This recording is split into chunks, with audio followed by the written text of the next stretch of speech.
So in the last video, I talked about how y'all had pissed me off, but I've cooled down now, right? I feel like I am at a place now where I can express my feelings in a productive manner. And so in order to do so, we are going to use an old tool on this channel. And we are going to talk about this particular moment in time via stick figure theater. Because I feel like there's been a crack, right? I feel like I was not the only one to snap over the last week. I feel like a big fat line just got drawn. So we're going to discuss that. It's time for stick figure theater. Alright, so this is the struggle bus. Now, what is the job of the struggle bus? The struggle bus is there to keep us working together, right? Now, here are the mechanics of the struggle bus. The struggle bus is going to try to get as many people on it as possible. Now, these struggle buses come by every so often, right? Every so often, you are given the opportunity to get onto the struggle bus. And it is imperative that you get your ass on the struggle bus. If you do not get your ass on the struggle bus, one of two things is going to happen. The first thing that could happen is you have to wander the wasteland alone, either trying to find other people who keep missing the struggle bus, or here's another thing that will happen. Every so often, a Cybertruck shows up. Now, this Cybertruck is going to show up at random intervals, and no matter what, it's going to take its place at the bus stop. And once it gets to the bus stop, it's going to explode, because they tend to do that. And because no matter what, it is going to get to the bus stop, if the bus stays there too long, the Cybertruck is just going to ram into the back of the struggle bus, and it will explode, and it will take the whole struggle bus with it, as well as anyone who is waiting for the struggle bus. So the people on the struggle bus are on a bit of a time crunch, because this Cybertruck could show up at any moment. So they gotta pile people onto the struggle bus as fast as they can. Now, here's the type of person, right? This person is refusing to get on the struggle bus because they are insecure and they feel they have nothing to offer the struggle bus, and so they're sitting around feeling sorry for themselves, right? Well, now you have put the driver of the struggle bus in a very precarious position, because they have to do one of two things. They either have to get off the struggle bus and drag you on kicking and screaming, or they just have to leave your ass at the bus stop and hope that another bus shows up that you're willing to get on before the Cybertruck does. Now, let's just say you're the type of person who likes picking fights. You're mad, you're nihilistic, you're angry. You don't care who you're lashing out at, you just want to lash out at somebody.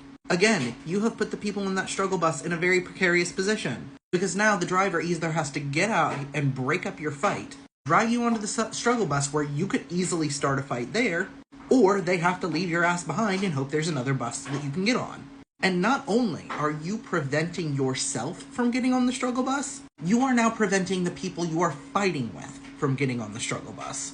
Now let's just say you are a tinfoil hatter who's calling everybody a fed, right? You don't want to get on the struggle bus because you are convinced that the struggle bus is some sort of government plot. So you start convincing the other people at the bus stop that they shouldn't get on the struggle bus either. So now we have a massive problem. Because that Cybertruck's gonna show up. It's gonna explode no matter what. And y'all's asses are not on that struggle bus. So here's what's gonna happen 9 times out of 10. The struggle bus is gonna leave your asses behind. They ain't gonna put up with that shit. The driver of the struggle bus is going to leave your ass at the bus stop. They don't want you on that bus. You're a pain in the ass. You're gonna make it so nobody can get anything done. You're annoying as fuck. And I've literally watched this play out. I have watched this play out in real life. I have been in groups where there have been people who act chronically online, who are always starting drama, who are always trying to have discourse, who are always fighting, or feeling sorry for themselves, or calling everybody a fed, and you stop getting invited to shit. Now, most mutual aid people I know, if you show up, they're gonna make sure that you get fed, that you get clothed, all of that. They're not gonna be petty about it. But they ain't gonna look for your ass either.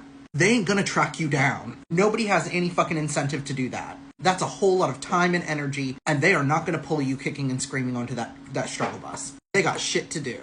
But here's another problem we're having. The struggle bus is getting fucking crowded. We need more people to drive struggle buses. And a lot of y'all want to be passenger princesses and not step up and drive the damn struggle bus. So I'm gonna need some of y'all to get your driver's license. And I mean this both metaphorically and literally. I'm speaking to you, the gays. Get your goddamn driver's license. It's the year of our Lord 2025. It's 2025, right? Goddamn, I don't know what year it is anymore. Time is an illusion. Now, here is the responsibility of us on the struggle bus. We need to make sure each of our buses has as many people doing as many jobs as possible, as well as ensuring that our buses are equipped to take care of the most vulnerable. Now, not every bus is going to be able to accommodate every single person. That is simply the reality of the situation. But y'all need to be making sure that you are accommodating some people at least. Y'all need to be making sure that your struggle bus has, like, one of them wheelchair lifty thingies, or that it has nurses on board who can, like, de-escalate people who have dementia. And a lot of y'all have been in my comments talking about, oh, well, what about the people who can't contribute anything? They deserve, rights and stuff too. And you are absolutely right.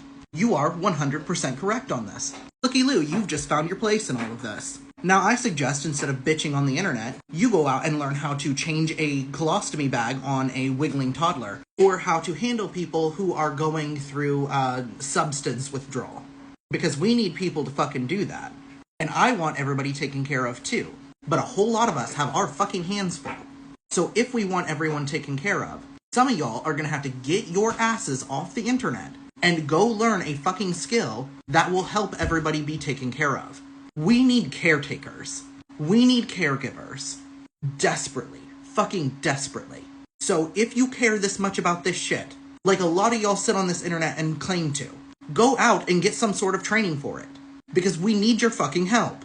We need more people driving these buses, and we need more people who can care for people on these buses. No one is coming to save us. There is no struggle bus messiah. It's on us.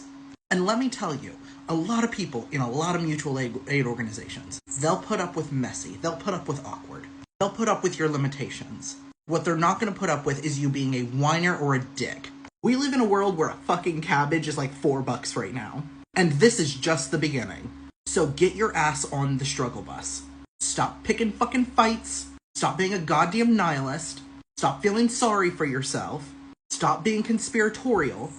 Get your ass on the struggle bus and help other people get on too. That is where we are at right now.